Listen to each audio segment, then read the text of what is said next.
Hi, this is Drew with Daniels Ag Services with your post-WASDE Wilkins Ag Wire update. Without further ado, let's jump in and take a look at a few of the numbers here.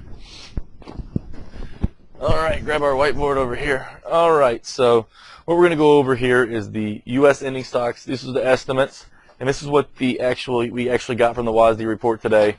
Then world ending stocks versus estimate versus actual as well. So U.S. ending stocks, as you can see, came in much lower than what the trade was expecting for corn. Came in at 1.481 billion bushels when the trade was expecting well above that.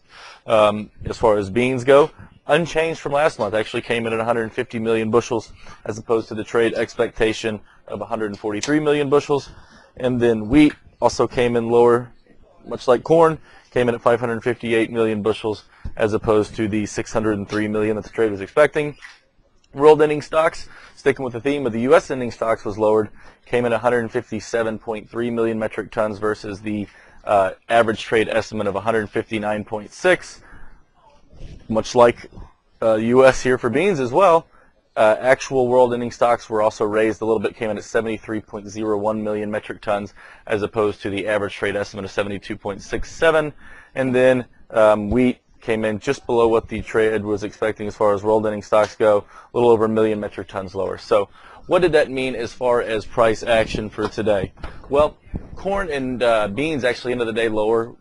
Corn was actually seen as neutral to slightly bullish, but couldn't hold on to the momentum. Did trade higher after the report was released. Couldn't sustain that though. In front month, ended around 3/4 of a cent lower, I think. As far as beans go, they ended up around 7 3/4 cents lower, I think.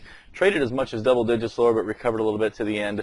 And wheat was the one bullish card in the deck as far as the report goes, I guess you could say, and it actually ended up higher on the day. So moving forward, we also got some other news that we didn't get from the USDA today. Got shipments coming out of South America were big last week, and then also there's rumors going around. There have been 3 cargoes canceled from the U.S. that were destined for China. So that could be the start of the cancellations we've been looking for quite some time right now, or expecting for quite some time. We'll see if that actually is reported. Right now it's just rumored. We'll see how that holds moving forward. So as far as South American production goes, if you want the specifics on that, head over to grainanalyst.com tomorrow morning. We'll have a complete rundown on the markets and go over that there for you. But Brazilian soybean production was actually raised. It was raised from 89 to 90 million metric tons. Obviously, there's some in the trade that think it's close to 93 million metric tons. So we'll see how that plays out moving forward as the harvest progresses down in South America. We did get a bump in that. And again, if you want the specifics, they'll be on Grain Analyst for you tomorrow morning. But wrap up.